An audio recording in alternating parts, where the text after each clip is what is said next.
7 power keys for planning change. Les 7 clés de puissance pour planifier le changement.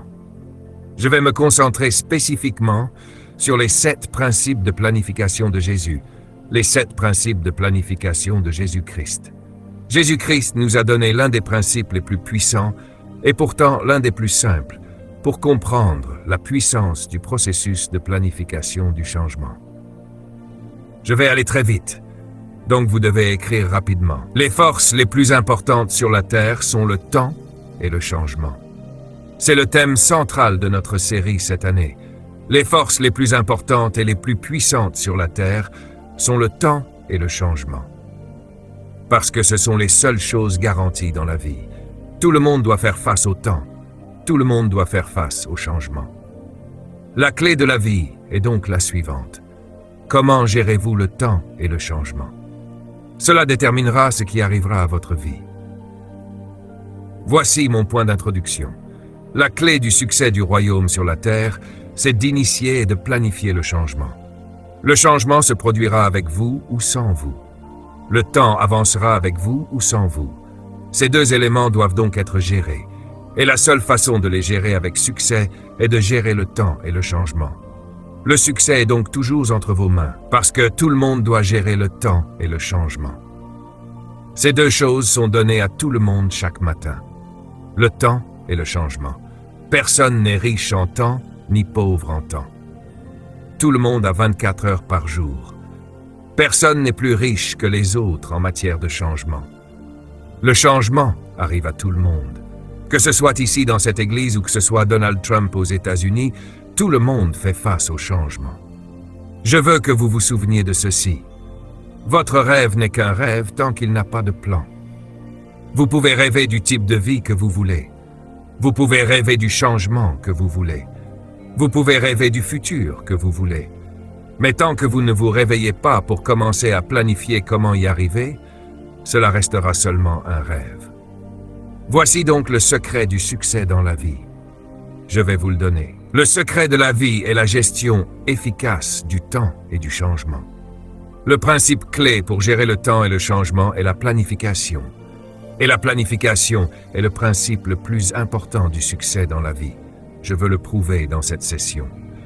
La planification est le principe le plus important du succès dans la vie. Le seul régulateur du temps et du changement est la planification. Parce que sans plan, le temps et le changement ruineront votre vie. Beaucoup de personnes sont détruites dans la vie parce qu'elles n'ont jamais choisi le type de vie qu'elles voulaient. Vous avez été créé par Dieu pour vivre la vie et non pour que la vie vous vive. Et la seule façon de vivre la vie est de la contrôler. Or, la vie change simplement avec le temps. Le moment où vous êtes sorti du ventre de votre mère, le voyage a commencé. Les années 2013, 2014 et 2015 sont des années de changements massifs dans tous les domaines, personnels, corporatifs et nationaux. Je pense que vous le ressentez déjà. Les nations sont en convulsion. Elles changent. Il y a des changements massifs dans les gouvernements, dans les idéologies et dans les philosophies. Il y a des changements majeurs dans les systèmes économiques et les formules que nous utilisions autrefois deviennent inefficaces. Il y a des changements massifs dans la religion. Des nations sont envahies par d'autres cultures et des conflits religieux apparaissent partout. Les communautés autrefois isolées sont aujourd'hui transformées et mélangées par des personnes venant d'ailleurs qui ne vivaient pas dans ces pays auparavant. C'est le changement. Mon exhortation pour vous est une chose que j'espère que vous n'oublierez jamais tant que vous vivrez. Et c'est cette déclaration. Écrivez-la. La seule clé pour réguler et contrôler le changement est la planification. Je vais continuer à le répéter tout au long de cette session. Tout le monde dit planification. Jeunes gens, planifiez votre vie dès maintenant. Quand j'avais 14 ans, j'ai écrit le plan de ma vie sur papier, parce que j'ai commencé à lire ce livre appelé la Bible. Et j'ai compris que la Bible m'enseignait, alors que j'étais adolescent, que ma vie serait déterminée par les choses que je planifierais pour elle. C'est pour cela que je n'ai jamais eu de relation sexuelle avant le mariage. Je n'ai jamais bu d'alcool. Je n'ai jamais fumé de cigarettes ni de marijuana. Je n'ai jamais pris aucune substance qui pourrait détruire mon esprit. Je ne me suis jamais impliqué dans des relations avec des petites amies. Et la raison n'était pas parce que j'étais particulièrement saint. La raison est que j'avais quelque chose écrit sur papier et je comparais toutes mes décisions à ce plan. Si vous n'avez pas de plan, vous n'avez aucune protection. Un plan ne vous dit pas seulement ce que vous voulez faire. Un plan vous dit aussi ce que vous ne voulez pas faire. La clé du succès dans votre parcours sur cette planète est donc d'avoir un plan clair. Quelles sont alors les premières étapes de ce processus pour réussir dans la vie?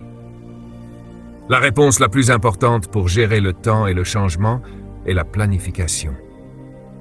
La stratégie de Dieu pour garantir votre avenir est la planification.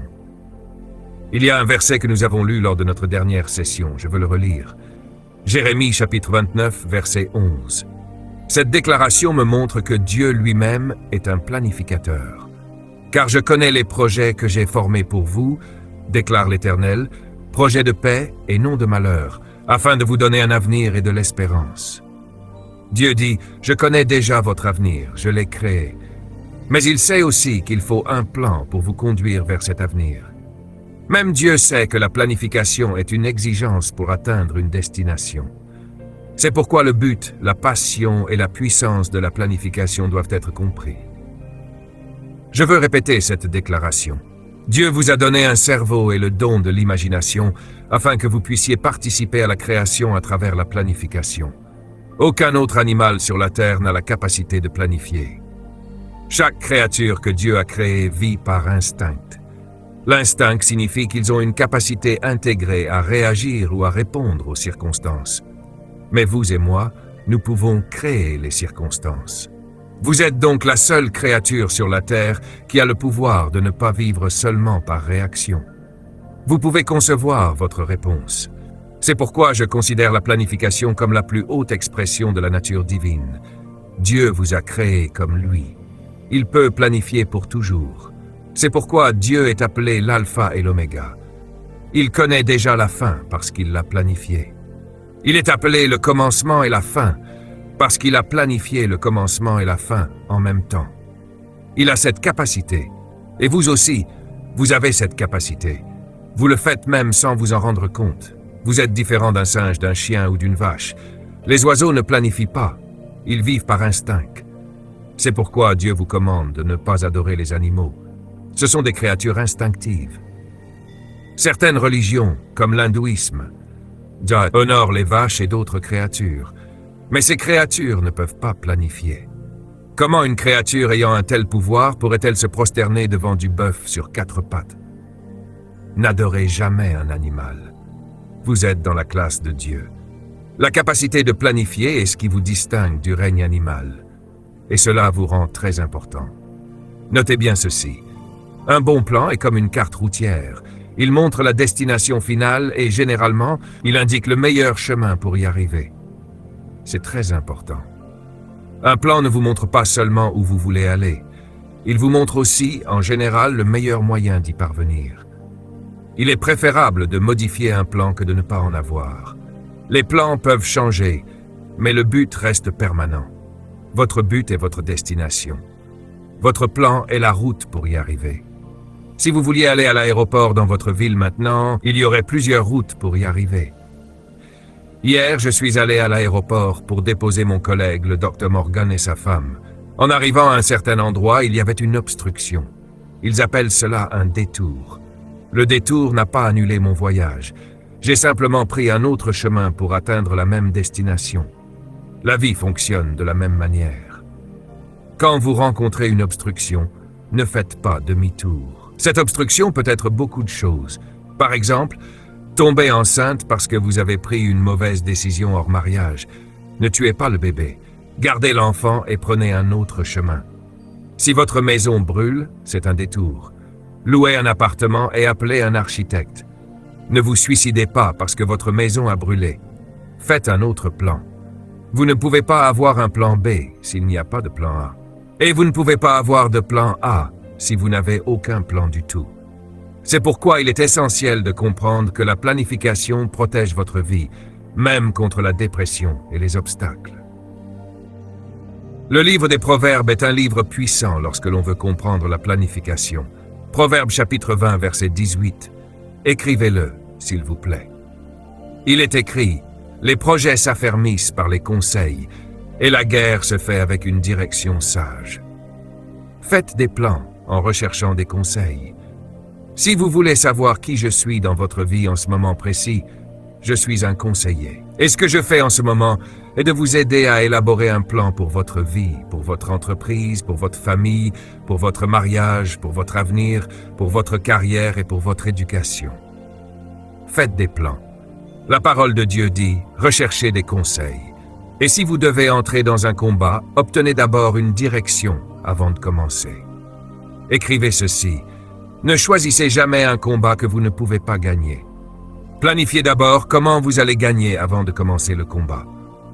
David n'est pas allé affronter Goliath comme une expérience. David s'était entraîné avec sa fronde bien avant de rencontrer Goliath. Il était devenu un expert avec cette fronde. Il s'est donc avancé avec confiance, parce qu'il savait qu'il allait gagner. Savez-vous pourquoi il le savait? Il savait qu'un homme avec une épée ne peut pas arrêter une pierre. Ainsi, lorsque vous sortez le matin pour commencer votre journée, le lundi matin, le mardi matin, sortez toujours avec cette conviction. Cette journée est à moi. Dites-le avec passion. Cette journée est à moi. Vous devez vous réveiller chaque matin avec cette attitude. Cela signifie que vous avez déjà vécu la journée avant même de la commencer. Un plan, c'est terminé avant de commencer. Même le ministère des Travaux publics dans votre pays ne vous permettra pas de commencer à construire une maison avant que vous ne leur montriez à quoi ressemblera la maison terminée. Regardez Proverbe chapitre 21, verset 5. Les projets de l'homme diligent conduisent à l'abondance. Mais celui qui agit avec précipitation tombe dans la pauvreté. Les personnes sans plan deviendront pauvres. C'est une vérité spirituelle et prophétique. Autrement dit, nous planifions notre pauvreté en ne planifiant pas notre prospérité. Nous sommes là où nous sommes parce que nous n'avons pas assez réfléchi. Il y a des gens, par exemple, qui prennent leur retraite sans avoir de plan pour l'après-retraite. Parfois, nous pensons simplement que les choses vont s'arranger d'elles-mêmes. Mais les choses ne s'arrangent pas toutes seules. Si vous n'avez pas de plan, ce sont elles qui vous briseront. Vous devez tout planifier si vous voulez que les choses deviennent ce que vous désirez. Je veux souligner quelque chose ici à propos du succès et de l'échec. C'est une citation de Miles Monroe. Écrivez-la. Que vous réussissiez ou que vous échouiez dépend du plan que vous avez ou que vous n'avez pas. Je répète, que vous réussissiez ou que vous échouiez dans la vie dépend du plan que vous avez ou que vous n'avez pas. Le succès attend un plan. Planifier demande plus de travail que travailler lui-même. Dans la vie, vous passez plus de temps à planifier qu'à exécuter le plan. C'est pourquoi la Bible parle de précipitation. Vous ne pouvez pas entrer dans la vie avec empressement. Vous devez vous arrêter et réfléchir. Permettez-moi de vous montrer ce que signifie réellement la planification. Je vais vous donner une définition de la planification, car certains d'entre vous ne savent pas encore ce que c'est. Écrivez ceci. Qu'est-ce que la planification? Premièrement, la planification est la gestion de la distance entre votre conception et votre destination.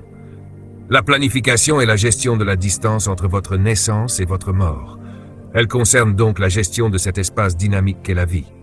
Deuxièmement, la planification consiste à appliquer un but au temps. Le temps existe de toute façon. Planifier, c'est donner un but et une signification à ce temps. Troisièmement, la planification est une détermination préconçue et documentée de la manière dont votre temps sera utilisé. Je vais expliquer cela simplement. La planification consiste à écrire sur papier, à l'avance, comment vous avez décidé d'utiliser votre temps. Le temps va venir quoi qu'il arrive. Mais la planification vous oblige à décider à l'avance comment vous allez l'utiliser. Vous dites au temps, tu seras utilisé pour cela. Tu ne vas pas me dire quoi faire. C'est moi qui vais te dire quoi faire. Quatrièmement, la planification consiste à donner un sens au temps qui n'a pas encore été utilisé, motivé par un objectif clair. Le temps de demain n'a pas encore été utilisé. La question est donc, que ferez-vous avec les 24 heures qui commencent à minuit 1? Avez-vous décidé ce que ces 24 heures vont produire dans votre vie? Chaque jour doit être connecté à votre objectif de vie. Voici l'habitude de Miles Monroe. Chaque jour, je planifie au moins une chose qui me rapproche de ma destinée. J'ai beaucoup de choses à faire, mais je m'assure de faire au moins une chose chaque jour qui me rapproche de ma mission. Cela peut être un appel téléphonique. Cela peut être un email à écrire. Cela peut être une rencontre avec quelqu'un qui possède une information importante. Votre temps doit être déterminé par votre but. Cinquièmement, la planification et la régulation du temps. Sixièmement, la planification consiste à organiser l'utilisation des ressources. Dites avec moi, la planification et l'organisation de l'utilisation des ressources. Les ressources incluent votre temps, votre énergie, vos talents, vos dons, vos relations, votre argent, votre maison, votre voiture, votre carburant. Comment allez-vous les utiliser? La planification vous aide à les gérer correctement. Certains d'entre vous conduisent leur voiture toute la journée vers des endroits qui ne vous rapportent rien. Vous passez toute la journée à rencontrer des personnes qui ne peuvent pas vous aider. Vous gaspillez du carburant. Pensez-y. L'usure de vos pneus vous emmène vers des personnes qui prennent de vous, mais qui ne vous donnent rien. C'est un abus de ressources. Et cela arrive parce que vous n'avez pas de plan. Si vous aviez un plan, chaque fois que vous monteriez dans votre voiture, il y aurait un objectif pour ce déplacement. Il y a aussi des gens qui viennent vous rendre visite sans prévenir. Dites-leur de repartir. Beaucoup de gens m'appellent et me demandent « Es-tu occupé ?» Je réponds « Oui ». Ils disent « Tu as 2 minutes ?» Je réponds « Oui, j'ai 2 minutes ». Mais s'ils prennent plus de 2 minutes, je leur dis « Tu devrais aller voir quelqu'un d'autre ». Merci. Si vous ne contrôlez pas votre temps, d'autres personnes le feront. La planification consiste donc à organiser l'utilisation de vos ressources. Septièmement, écrivez ceci. La planification consiste à prendre le contrôle de votre avenir, les 12 prochains mois qui va les contrôler dans votre vie. La seule façon de répondre à cette question est d'avoir un plan. Quels sont vos objectifs majeurs pour cette année? Quels sont vos objectifs majeurs pour l'année prochaine? Il est dangereux de vivre dans le flou. Le flou est un pays dangereux où rien n'est accompli. Il est dangereux de vivre dans cet endroit où l'on ne sait pas quoi faire. Certaines décisions que vous devez prendre seront difficiles et inconfortables. Mais croyez-moi, ne rien faire cette année n'est pas une option. La planification vous aide à accomplir la vision et la mission de votre vie. Écrivez cette déclaration. La meilleure façon de prédire l'avenir est de l'inventer. Vous pouvez inventer l'avenir avec un plan. Ce que je suis devenu aujourd'hui, je l'ai planifié. Ce que j'aime avec Dieu, c'est que lorsque vous faites un plan, il le dépasse toujours. Mais s'il n'y a pas de plan, il n'a rien à dépasser. L'apôtre Paul a écrit « Mon Dieu est capable de faire infiniment au-delà de tout ce que nous demandons, pensons ou imaginons. » Remarquez les 3 choses. Demandez, pensez, imaginez. Si vous ne demandez rien, si vous ne pensez à rien et si vous n'imaginez rien, alors Dieu n'a rien à dépasser. Arrêtez de demander à Dieu un plan. Donnez-lui un plan. La puissance de la planification est extrêmement importante. Voici une citation originale de Miles Monroe. « Si la vie était un arc et que vous étiez la flèche, la planification déterminerait la direction et la destination de votre vol. Si la vie est l'arc et que vous êtes la flèche, le plan détermine la direction dans laquelle vous allez et la destination où vous arriverez. La planification est aussi puissante que cela. Et en réalité, la vie est un arc. Lorsque vous êtes arrivé sur la terre, vous étiez une flèche. La Bible dit que les enfants sont comme des flèches dans le carquois. Vous êtes arrivé ici comme une flèche, et la vie vous saisit en disant « Dans quelle direction dois-je te lancer ?» La vie vous demande une direction et une destination. Montre-moi où tu veux aller. La vie dit, avec toute l'énergie, le temps et le changement que je possède, où veux-tu que je t'envoie? Donne-moi quelque chose avec quoi travailler. Parce que si vous visez rien, vous l'atteindrez à chaque fois. C'est la puissance de s'arrêter et de faire un plan. Ésaïe chapitre 32 déclare « Le noble forme de nobles projets, et il persévère dans ses nobles projets. » Ésaïe 32, verset 8. Le noble forme des plans nobles, et par ces plans nobles, il se maintient debout. Se maintenir debout signifie rester ferme sous la pression. les déceptions, les attaques, les critiques, les malentendus, les abus, la corruption, la haine, la jalousie, la tromperie. Si vous avez un plan, vous pouvez supporter tout cela. Parce que peu importe ce qui se passe autour de vous, vous savez exactement où vous allez. Si vous n'avez pas de destination, n'importe quelle route vous y mènera. Et parfois, des gens vous entraîneront dans des ruelles sombres. Un plan protège votre vie. Jeune homme, un plan protégera ta vie contre ceux qui veulent l'exploiter. Les plans vous donnent de la patience. Demain, vous allez au travail. Certaines personnes vous méprisent. Elles parlent contre vous. Mais vous allez quand même travailler parce que vous savez que cet endroit n'est pas votre adresse permanente. Vous pouvez même leur payer le déjeuner pendant qu'ils vous critiquent. Vous pouvez les inviter à dîner pendant qu'ils parlent contre vous. Et vous pouvez sourire en disant « Peu importe ce que vous faites, je suis seulement de passage ». La plupart de ceux qui essayent de vous détruire dans cet environnement sont là depuis si longtemps, et vous allez les laisser là. C'est pourquoi ils sont amers. Ils sont fatigués de ne rien devenir. Ne laissez personne contrôler votre vie. Et la manière de vous protéger est d'avoir un plan. Un plan vous permet de rester debout. Un plan est le plus grand acte de foi. C'est très important. Le plus grand acte de foi, c'est la planification. Pourquoi? Parce que nous ne sommes jamais appelés à vivre par l'espoir. L'espoir est bon, mais les personnes pleines d'espoir restent souvent pauvres. J'espère qu'un jour j'aurai ma propre maison. Pas étonnant que tu sois encore en train de louer.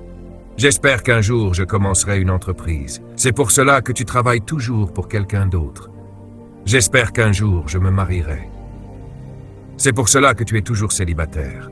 Tu as tellement d'espoir que tu ne rencontres personne. Écoutez-moi, l'espoir est merveilleux, mais l'espoir est vide. Les justes ne sont pas censés vivre par l'espoir. Les justes vivront par la foi. Et la forme la plus élevée de la foi est la planification. Cela signifie que vous croyez quelque chose. Et vous commencez à planifier pour y arriver. C'est très important. Je veux vous rappeler une citation de Gordon Hinckley. Écrivez-la. On ne peut pas labourer un champ simplement en le retournant dans son esprit. Certaines personnes réfléchissent depuis 20 ans à ce qu'elles aimeraient faire. Elles continuent de penser, penser et penser. Puis un jour, elles rencontrent quelqu'un qui fait exactement ce qu'elles pensaient faire. Et elles disent « J'étais justement en train de penser à faire ça ». Arrêtez de penser et faites un plan. Transformez vos pensées en un projet. C'est ainsi que vous contrôlez la vie. La planification n'est pas pour le ciel, parce que dans le ciel, la vie est éternelle. Permettez-moi de lire un passage que vous n'avez peut-être jamais remarqué. Ecclésiaste chapitre 9, verset 10. « Tout ce que ta main trouve à faire, fais-le avec toute ta force, car il n'y a ni œuvre, ni projet, ni connaissance, ni sagesse dans le séjour des morts où tu vas. » Autrement dit, faites-le maintenant. Arrêtez de remettre à plus tard. Arrêtez de dire que vous le ferez dans 5 ans. Arrêtez de dire qu'un jour vous ferez quelque chose. Si vous mouriez aujourd'hui, vous n'auriez plus de temps pour planifier. C'est pour cela que vous êtes ici aujourd'hui et que d'autres regardent partout dans le monde. Dieu m'a envoyé dans votre vie, un simple homme né dans un petit village, pour vous dire ceci. Si vous ne concevez pas votre vie, quelqu'un d'autre le fera à votre place. La planification sans action est inutile, mais l'action sans plan est dangereuse. Je répète, la planification sans action est inutile, mais l'action sans plan est dangereuse. Vous pouvez vous détruire en agissant sans plan. C'est pourquoi il n'est jamais trop tard pour commencer à planifier votre avenir. Que vous ayez 16 ans ou 61 ans, vous pouvez commencer aujourd'hui à planifier le reste de votre vie. Certaines personnes ont passé 45 ans à errer dans la vie. Elles ont dérivé, laissant les autres leur dire quoi faire. Même leur mariage est simplement une imitation de ce que la société leur a dit de faire. La culture a pris le contrôle de leur vie et leur a dit quoi attendre. Même les personnes divorcées entendent dire qu'après un divorce, il n'y a plus de vie. Ne laissez personne définir votre vie. Prenez le contrôle. Planifiez votre sortie de la dépression. Certaines personnes passent des années à s'inquiéter de savoir avec qui elles devraient se marier. C'est une perte de temps. Arrêtez simplement d'y penser. Occupez-vous à faire quelque chose de précieux, que les gens vous rencontrent pendant que vous poursuivez un plan. Il est dangereux d'épouser quelqu'un qui passe tout son temps à chercher un partenaire. Cela signifie qu'il n'a pas pris le temps de se développer. Cela veut dire que vous épousez un déficit, pas un atout. Les personnes qui progressent et qui sont concentrées deviennent naturellement attirantes. Les personnes qui passent leur temps à traîner autour de l'autel en cherchant quelqu'un font fuir les autres. Écoutez bien ceci. Si vous n'avez pas d'objectif quotidien pour votre vie, vous êtes simplement un rêveur. C'est une citation de Zig Ziglar. Si vous n'avez pas d'objectif pour chaque jour qui vous indique ce que vous devez accomplir, alors vous êtes simplement un rêveur. Et les rêveurs finissent souvent à dormir sous les ponts, dans des cartons.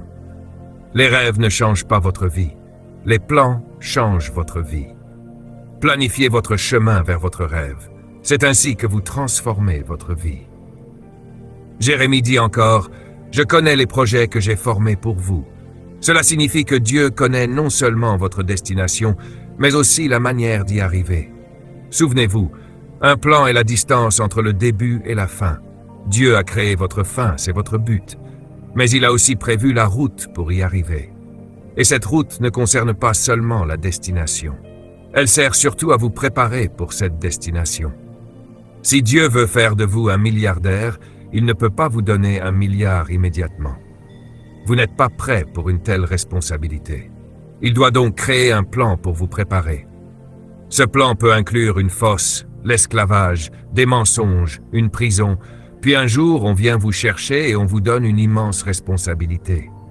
À ce moment-là, vous êtes capable de supporter la pression. Beaucoup de choses que vous traversez aujourd'hui peuvent être le signe que quelque chose de grand est en préparation. Alors ne maudissez pas les ténèbres. La lumière arrive. Ne méprisez pas votre pauvreté. Si vous avez un plan, Dieu peut vous conduire de la pauvreté à la prospérité. Et les gens seront étonnés de ce que Dieu fera dans votre vie dans les prochains mois. Dieu est bon. La planification est la clé qui ouvre votre avenir. Votre avenir se trouve derrière une belle porte appelée rêve. Mais pour ouvrir cette porte, vous avez besoin d'un plan.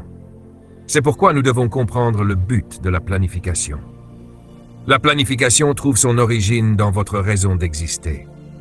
Proverbe 19:21 dit « Il y a beaucoup de projets dans le cœur de l'homme, mais c'est le dessein de l'Éternel qui s'accomplit. » Cela signifie que Dieu a un but et que ce but doit produire vos plans. Ne faites pas de plan avant de connaître le but de Dieu pour votre vie. Le but est la destination qui a commencé votre voyage. Le but est la fin qui a appelé votre commencement. Le but est votre prédestination. Le but donne naissance à vos plans. Si vous ne savez pas où vous allez, vous ne savez pas quoi planifier. C'est pourquoi vous devez demander à Dieu, « Pourquoi suis-je né? Pourquoi ai-je été conçu? Quelle est ma passion? Quel est mon rêve? Quelle est la destinée que tu as pour moi? » Lorsque vous découvrez cela, vous pouvez alors faire des plans pour y arriver. La vie présente beaucoup de routes, et vous devez décider laquelle prendre. Si vous ne savez pas où vous allez, n'importe quelle route semblera correcte. Écoutez-moi attentivement. J'ai appris ceci à l'âge de 16 ans, et cela guide encore ma vie aujourd'hui. Il n'existe pas de mauvaise sortie. Si vous conduisez sur une autoroute, vous verrez de nombreuses sorties. Qu'est-ce qu'une sortie? C'est l'endroit où vous quittez la route. Cela signifie que vous étiez sur une route correcte. Toutes les sorties sont bonnes. Pourquoi alors les ignorez-vous parfois? Parce que vous connaissez votre destination. Notez ceci, la destination transforme de bonnes choses en mauvaises choses. Si vous savez où vous allez, vous savez aussi où vous ne voulez pas aller. Si vous n'avez pas de destination, les gens vous inviteront constamment à emprunter leur sortie. Et vous finirez dans des endroits où vous ne devriez pas être, avec des personnes avec lesquelles vous ne devriez pas être. Parfois même, vos meilleurs amis peuvent vous éloigner de votre chemin. La vie n'est pas seulement mesurée par les choses que vous faites, mais aussi par les choses que vous refusez de faire. Notez ceci, le bon n'est pas toujours le bon pour vous. Les sorties sur l'autoroute sont toutes bonnes, mais elles ne sont pas forcément correctes pour vous, selon votre destination. La planification contrôle donc l'endroit où vous sortez. Je reçois des centaines d'invitations chaque année. Je dois les comparer avec ma mission. Ma mission est la formation des leaders dans les pays en développement. Alors je dois examiner chaque invitation. Quelqu'un me dit « Venez prêcher à l'anniversaire de mon église ». Je réponds « Merci pour votre invitation, mais cela ne correspond pas à ma mission ». Ils disent « Nous vous paierons 10 000 $. Mais ce n'est pas une question d'argent, c'est une question de destination. Le bon n'est pas toujours le bon pour vous. Il y a de bonnes personnes autour de vous qui ne sont pas bonnes pour votre destinée. Certaines personnes passent leur temps à aspirer votre énergie, votre passion, votre réflexion. Elles vous remplissent de commérages et de distractions. Vous n'avez pas le temps pour cela. Avez-vous un plan?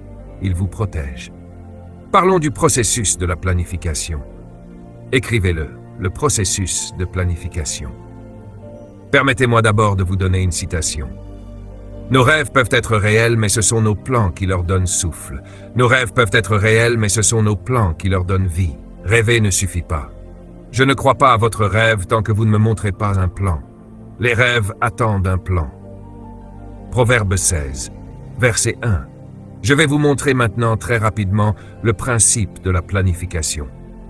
Proverbe 16, 20 dit « Les projets du cœur appartiennent à l'homme, mais la réponse de la langue vient de l'Éternel. » Lisons cela ensemble. Les projets du cœur appartiennent à l'homme, mais la réponse de la langue vient de l'Éternel. Que signifie cette déclaration? J'ai fait la recherche pour vous. Premièrement, les plans appartiennent à l'homme. Cela signifie que l'être humain est responsable de faire les plans, pas Dieu. Deuxièmement, les plans signifient que vous êtes responsable de contrôler le temps et le changement. Troisièmement, le mot « cœur » ici ne parle pas de votre poitrine. Le mot hébreu signifie « esprit » ou « intelligence ».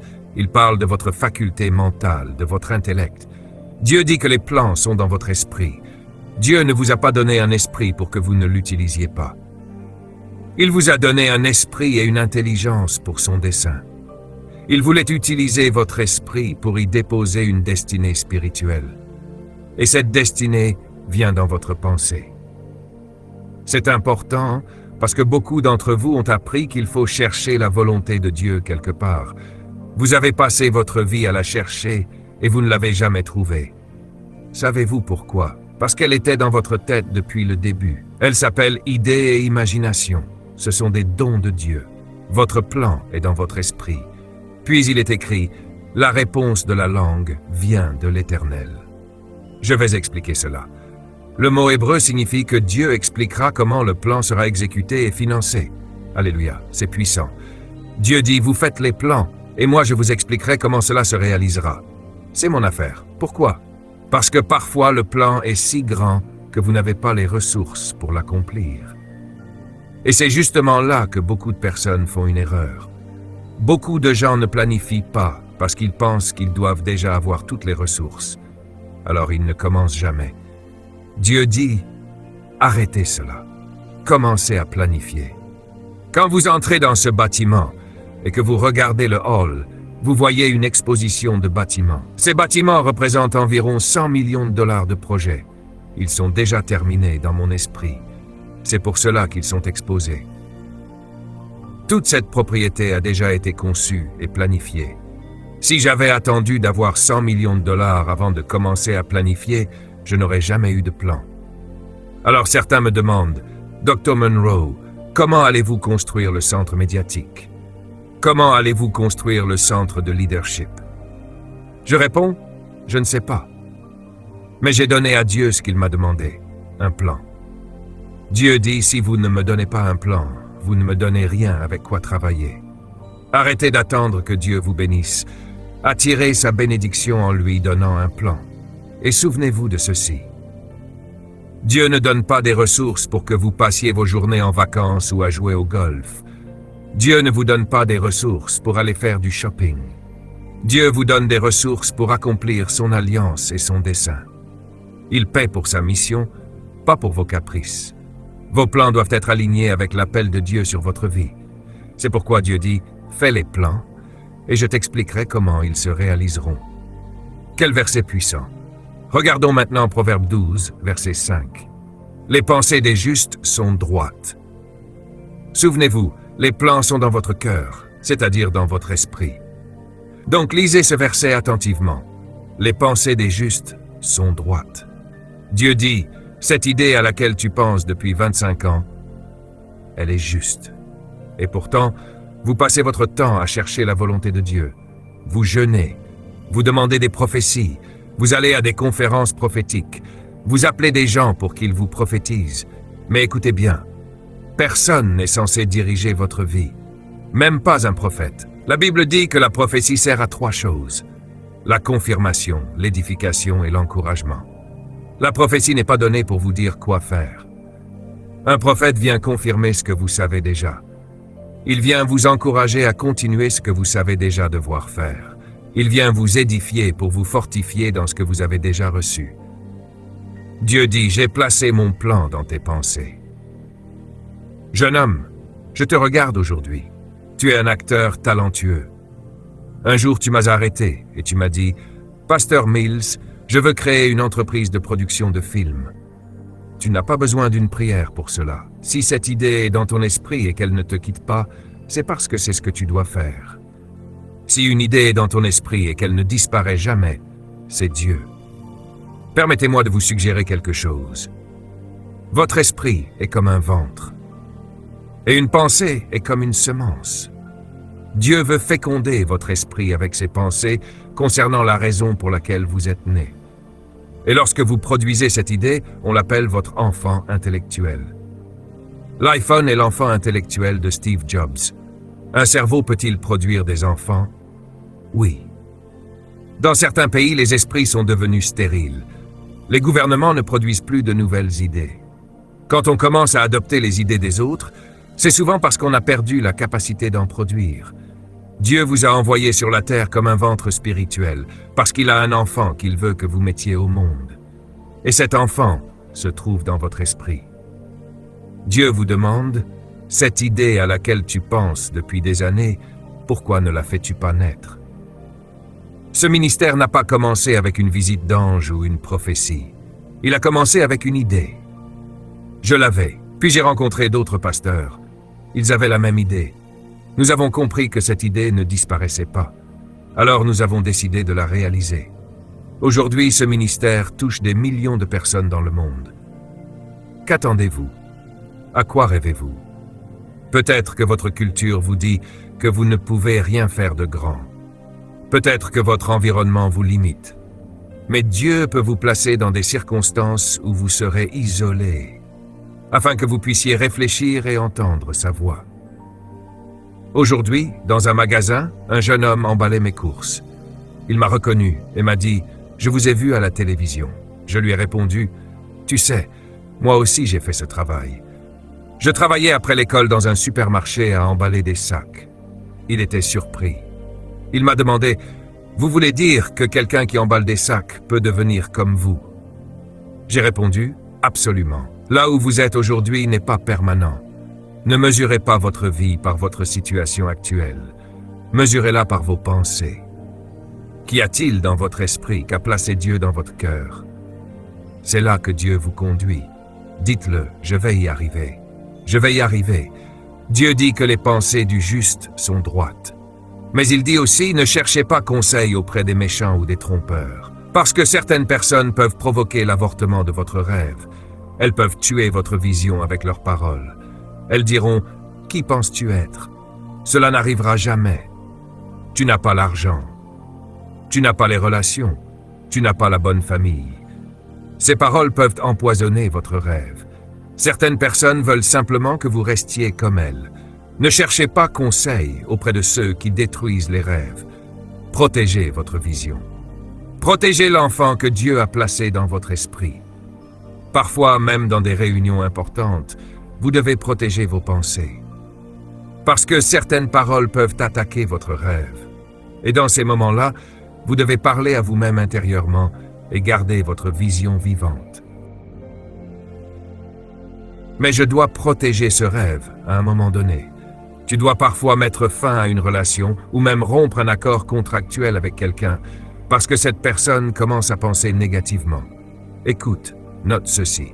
Proverbe 12, verset 5. Le même verset dit « Les projets des justes sont droits, mais les conseils des méchants sont trompeurs. » La tromperie signifie ceci « J'ai un plan dans ma tête pour te détruire. » C'est cela la tromperie. J'ai un plan orienté contre toi, un plan dont je ne t'ai jamais parlé. Et même si je te dis quelque chose de positif, en réalité, j'essaie de te pousser vers quelque chose de négatif. J'essaie de détruire ce que tu fais. Voilà ce qu'est la tromperie. On appelle cela se présenter sous un faux jour. Ce sont des gens qui ne t'ont jamais voulu du bien. C'est pourquoi il est si important de rester vigilant. Un partenariat divin dans la planification. J'aime cela. Proverbe 16, verset 3. Le verset suivant est puissant. Dieu dit « Recommande à l'Éternel tout ce que tu fais, et tes projets réussiront. » Dis Amen. J'aime ça. J'aime vraiment ça. Dieu dit « Confie-moi tout ce que tu projettes de faire, et tes projets réussiront. » Regarde ceci.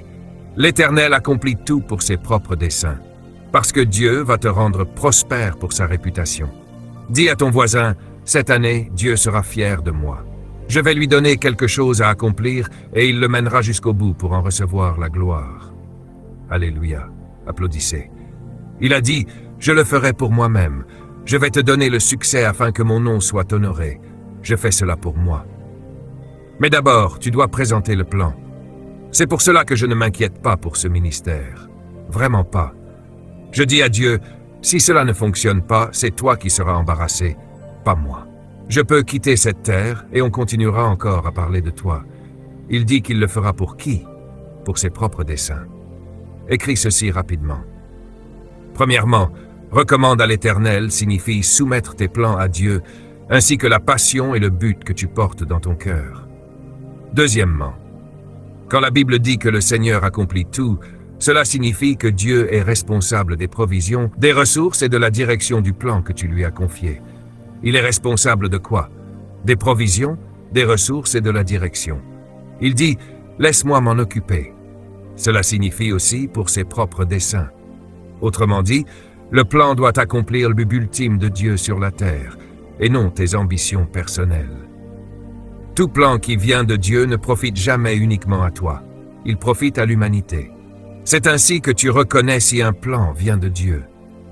Si ton idée consiste simplement à construire une grande maison, posséder un grand yacht et conduire une belle voiture, ce n'est pas un plan venant de Dieu. C'est une ambition. Mais si tu veux créer une entreprise pour changer le monde, embaucher des gens et aider des familles, alors cela vient de Dieu. Tous les plans de Dieu bénéficient à l'humanité, pas seulement à toi. Ne confonds donc pas ambition et plan. C'est très important. Quel est le processus de planification? Le dernier verset est Proverbe 16, verset 9. « Le cœur de l'homme médite sa voie, mais c'est l'Éternel qui dirige ses pas. » C'est un verset puissant. Garde-le près de toi. Je vais le citer très clairement. Dans son cœur, l'homme fait des plans, mais le Seigneur dirige les pas de ce plan. Qu'est-ce que cela signifie? Premièrement, le cœur. Cela signifie que tu es responsable d'utiliser ton esprit pour élaborer un plan. Arrête de prier pour que Dieu fasse descendre un plan du ciel. Parfois, nous attendons que Dieu dépose quelque chose devant nous un matin, et voilà, alléluia. Dieu dit non. Assieds-toi, utilise ton esprit, et mets sur papier ce qui est dans ton cerveau. Dans ton esprit, j'ai placé une idée. Mets-la dans un document. Même si cela semble coûter 3 milliards de dollars, ce n'est pas ton problème, c'est le mien. Ensuite, il dit, le Seigneur dirige. Seigneur signifie propriétaire. Cela veut dire qu'il possède le plan. Toi, tu es simplement le gestionnaire. S'il t'a donné un plan, alors c'est sa responsabilité. Il possède tous les problèmes liés à ce plan, tous les besoins de ce plan. Ton travail est simplement de le produire, et lui doit le transformer en réalité. Il dirige les pas signifie qu'il conçoit le processus, le calendrier et la direction. Note ceci, tu fais le plan, mais Dieu détermine les étapes. Pasteur Munro, pourquoi n'avons-nous pas encore construit le prochain bâtiment? Je ne sais pas. Ce n'est pas mon problème. Quand le moment sera venu, tout se mettra en place. Dieu détermine les étapes. Et voici la chose. La prochaine phase de ce projet ne sera peut-être même pas réalisée par moi. Ce sera peut-être le prochain leader qui prendra la relève après nous. Tu vois, Dieu détermine le moment. Quand Dieu parla à Adam et Ève, puis au serpent, il dit « La descendance de la femme viendra et écrasera ta tête. » Mais cette descendance n'est apparue que 4000 ans plus tard. Dieu détermine le timing. Mais tu dois avoir un plan, sinon il n'a rien à diriger. Est-ce que c'est pas puissant? Je veux terminer avec les 7 principes de Jésus. Nous devons comprendre comment Jésus pensait. Dans Luc chapitre 14, Jésus nous donne un véritable séminaire sur la planification. Il dit « Supposons que l'un de vous veuille construire une tour. Ne s'assoit-il pas d'abord pour calculer la dépense et voir s'il a de quoi la terminer? Car s'il pose les fondations et n'est pas capable d'achever l'ouvrage, tous ceux qui le verront se moqueront de lui en disant « Cet homme a commencé à construire, mais il n'a pas pu terminer. » Ce sont les paroles de Jésus-Christ. Tu penses que Dieu agit ainsi par des miracles automatiques? Je veux construire une tour au nom de Jésus, tour construite. Non, Dieu ne fonctionne pas ainsi. Je veux aller à l'université, je crois que Dieu va me donner l'argent. Non, cela ne fonctionne pas comme ça. Je veux démarrer une entreprise. Alléluia, loué soit le Seigneur. Non, lis encore ce passage. Supposons que l'un de vous veuille construire une tour. C'est Jésus qui parle. Il dit, ne s'assoit-il pas d'abord? D'abord. Dis d'abord. Je ne vous entends pas. D'abord. La première chose n'est pas de construire la tour. La première chose n'est même pas d'en parler aux autres. Laisse-moi te l'expliquer. Principe numéro 1. Si tu veux construire une tour, cela signifie que tu dois avoir une image claire de ce que tu veux. As-tu une vision claire de ta destinée? Il dit, commence par avoir une vision claire de l'endroit où tu veux aller. Jeune homme, aie une vision claire. Jeune femme, aie une vision claire de l'endroit où tu veux aller. Commence par la vision. Deuxième étape. Il dit d'abord. Cela signifie que la priorité dans la vie n'est pas de faire les choses. La première chose est surprenante. Il dit, assieds-toi. Nous avons 12 mois devant nous. Et ce que Dieu nous dit, c'est, asseyez-vous. Dieu dit, n'entre pas dans cette année en courant. La première chose à faire est de s'arrêter. Arrête-toi. Puis il dit, assieds-toi. Arrête-toi, réfléchis, calme-toi, médite. Éloigne-toi du bruit. Enferme-toi dans une pièce. Éloigne-toi même de ta famille et de tes enfants un moment et cherche les idées de Dieu. Arrête-toi. Nous sommes tellement occupés à faire des choses inutiles que lorsque nous réalisons que nous n'avons rien accompli, nous sommes déjà épuisés. Planifie ton énergie en commençant par t'arrêter. Troisième principe, il dit d'estimer. Estimer signifie utiliser ton imagination pour visualiser le projet, évaluer les choses et prévoir ce qui pourrait arriver. Dans le monde des affaires, on appelle cela une analyse SWOT. Tu dois analyser tes forces et tes faiblesses et comprendre ce qu'il faudra pour accomplir ce projet. Qu'est-ce que tu pourrais perdre? Quels défis pourraient apparaître? Que pourrait-il arriver à l'économie, au gouvernement, aux promesses que tu as reçues? Tu dois tout estimer. Cela ne signifie pas que Dieu n'interviendra pas, mais il dit « avance avec les yeux ouverts ». Jésus dit « estime ». Quatrième principe de la planification, le coût. Tout ce que tu veux accomplir aura un coût. Ce coût ne sera pas seulement financier. Il peut aussi concerner l'impact sur ta vie, sur ta famille, les exigences que cela fera peser sur toi. Le coût peut être ton énergie, ton corps, ta concentration, ton temps, ton intelligence. Le coût peut aussi être les amis que tu pourrais perdre. La question est, es-tu prêt à payer ce prix? Il dit, compte le coût de ce plan et fais-le avant même de te lever. Tu sais, quand j'ai commencé ce travail, ce ministère, les gens pensaient que j'étais fou. Et tu sais ce qui est incroyable, même certains membres de ma famille ne me comprenaient pas. Mes propres parents ne me comprenaient pas.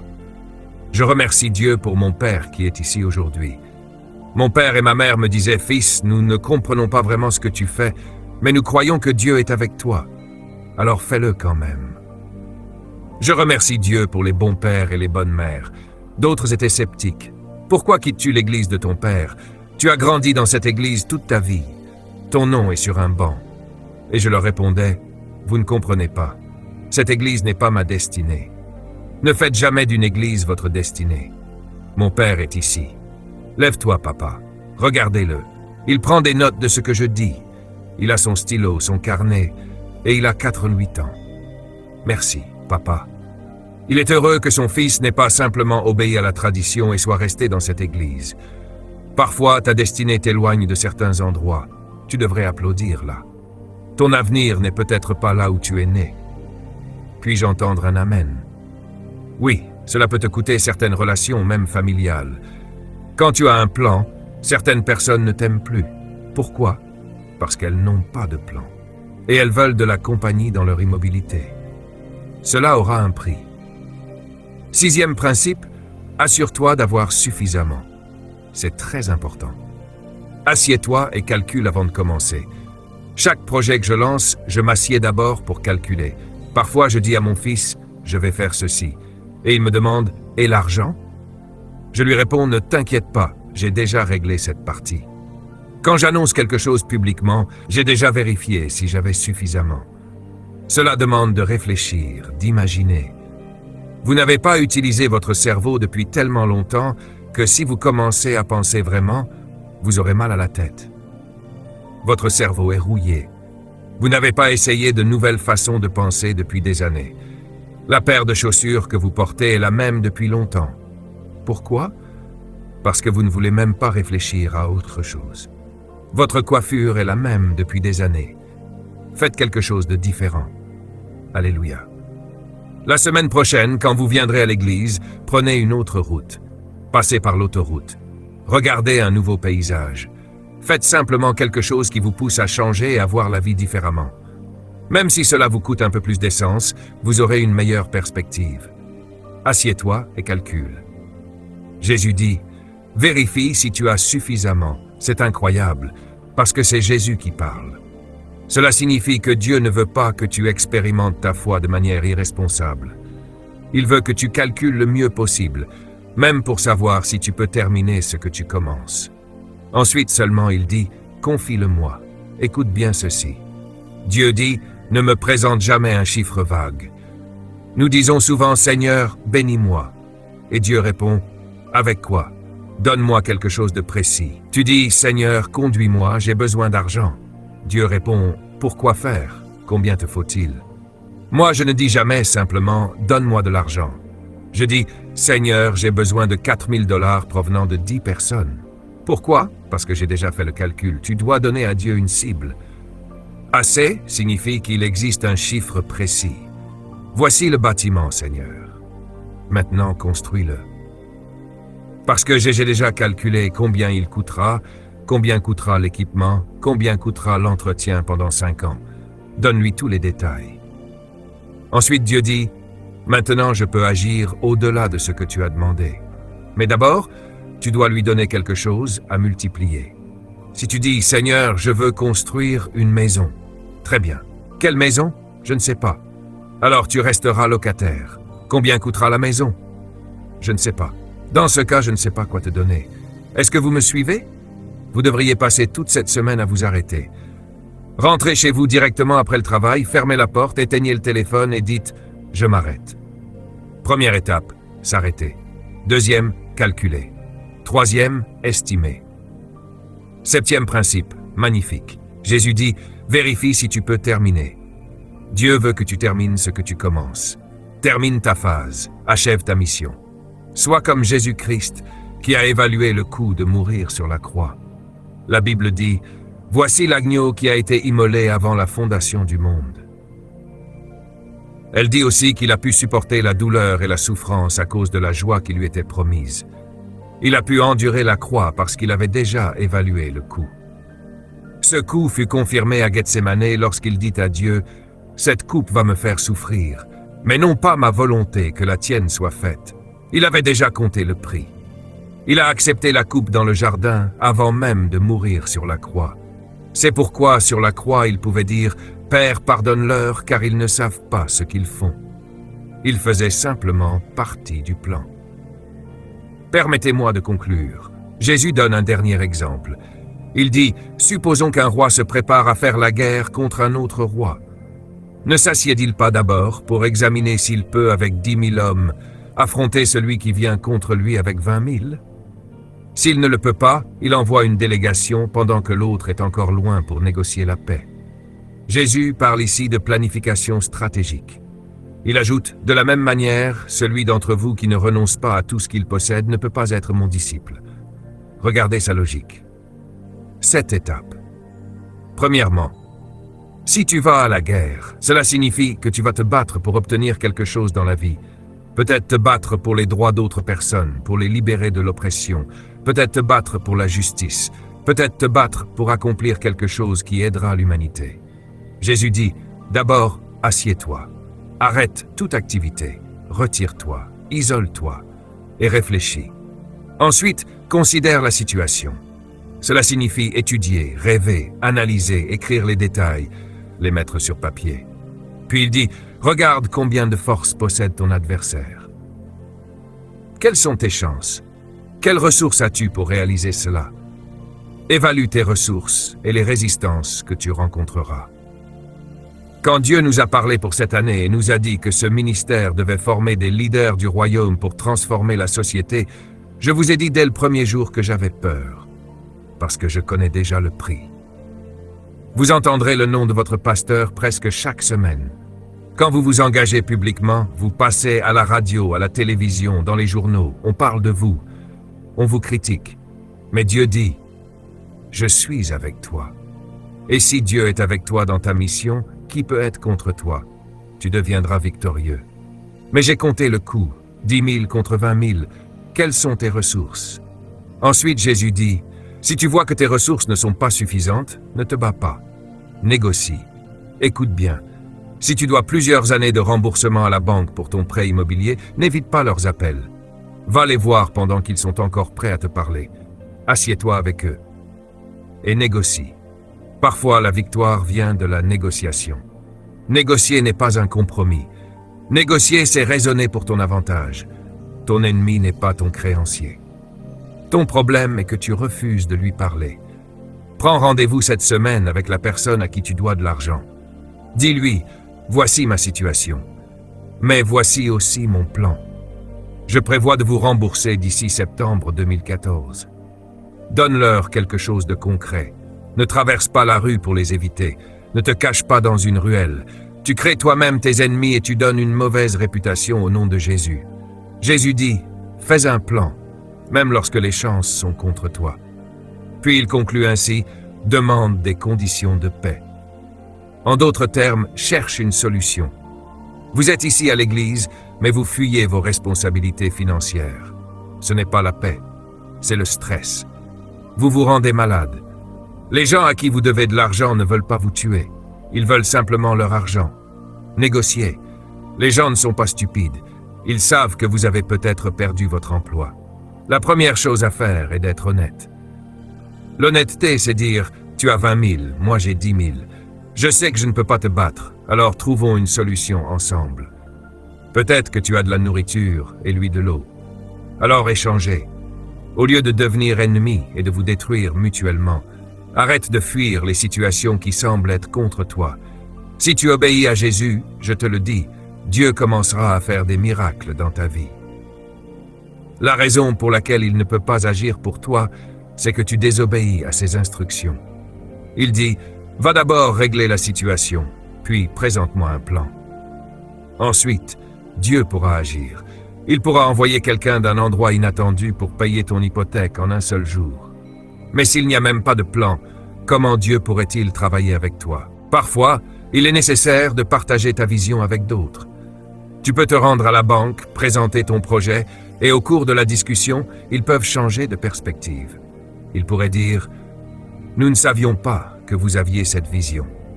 De combien avez-vous encore besoin ?» Parce qu'ils auront perçu une vision claire. Je suis toujours les instructions de Jésus lorsqu'il s'agit de planifier, et cela fonctionne à chaque fois. Finalement, Jésus dit, demandez-leur leurs conditions. Pourquoi? Parce que tu sais qu'ils ont plus de ressources que toi. Demande-leur simplement, comment puis-je régler cette situation pour que vous soyez satisfaits? Ainsi, tout le monde en sort gagnant. Voilà ce qu'est un plan. Je peux sortir d'une situation difficile lorsque je planifie, notamment en intégrant la négociation. J'espère que cette session t'a été bénéfique. Cela coûte cher.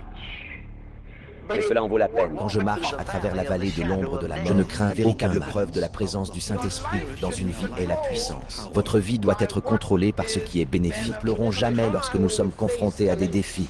Nous nous tenons debout et regardons le diable droit dans les yeux et disons, quoi que tu fasses, je suis plus que vainqueur.